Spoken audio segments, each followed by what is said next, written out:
വിജയ് മാഷും കുട്ടികളും.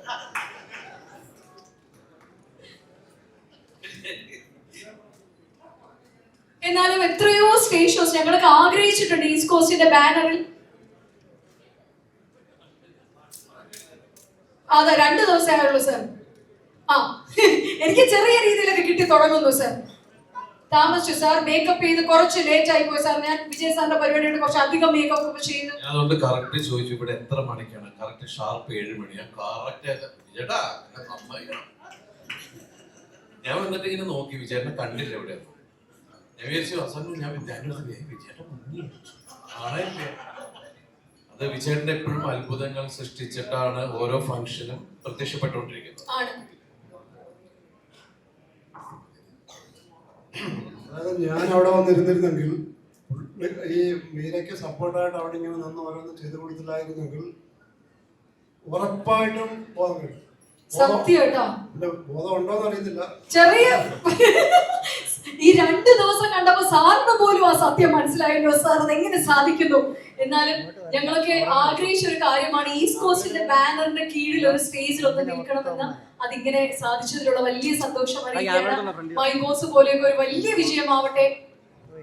തീർച്ചയായിട്ടും അത് വിജയേട്ടന് മാത്രം അഭിമാനിക്കാവുന്ന ഒരു കാര്യമാണ്. കാരണം മലയാള സിനിമയിൽ എനിക്ക് തോന്നുന്നത് പുറം രാജ്യത്തേക്ക് ആർട്ടിസ്റ്റുകളെ, അത് മമ്മൂക്ക, ലാലേട്ടൻ തുടങ്ങിയ ഏറ്റവും മലയാള സിനിമയിലെ അതിനു മുമ്പുള്ള ആൾക്കാരെ വിജയേട്ടൻ പ്രോഗ്രാം ഉണ്ടില്ല.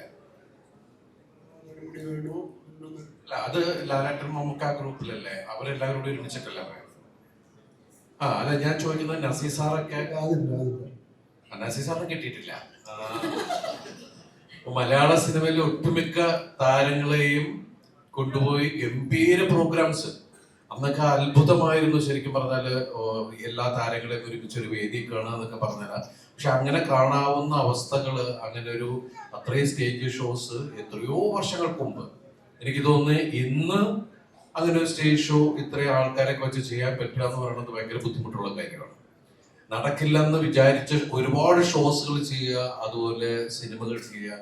എന്തായാലും നമ്മളിങ്ങനെ മാറിയെന്ന് ഞാൻ ഒരു ഒറ്റയാന്റെ പോരാട്ടം അല്ലെങ്കിൽ തേരോട്ടം എന്നൊക്കെ പറയുന്ന പോലത്തെ ഒരു യാത്രയാണ്. എന്തായാലും വിജയേട്ടാ, നിങ്ങളുടെ നല്ല മനസ്സിന്, കാരണം മലയാള സിനിമ അല്ലെങ്കിൽ മലയാള സിനിമയിലെ കലാകാരന്മാര് മുഴുവൻ വിജയേട്ടന് സപ്പോർട്ടായിട്ട് കൂടെയുണ്ട്.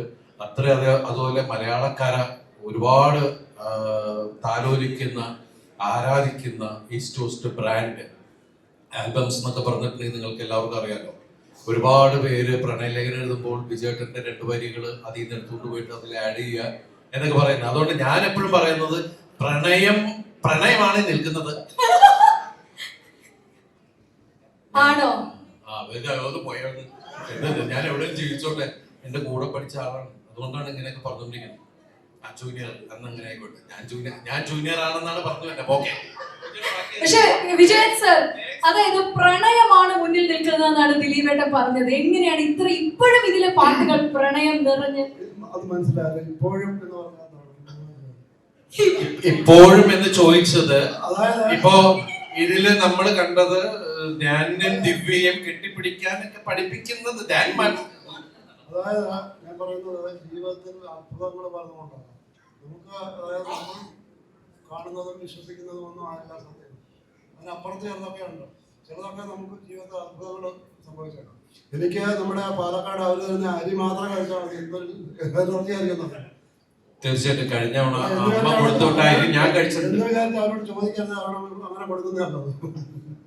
അവർ സ്വന്തമായിട്ട് ഇത് ചെയ്യുന്നത് മാത്രമാണ്. അപ്പോൾ ഇത് തന്നെയാണ് ഊർജം. നമ്മൾ ഈ പറയുന്നത് നമുക്ക് ഇഷ്ടമുള്ളത് മനസ്സിലായി.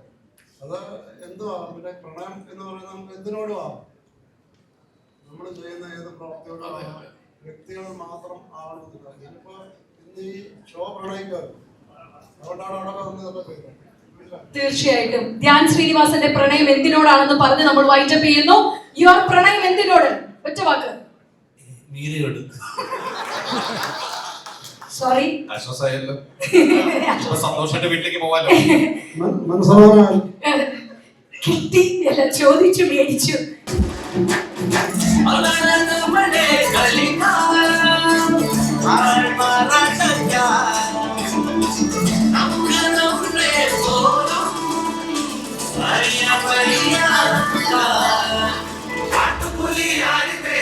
വരുന്നുണ്ടേ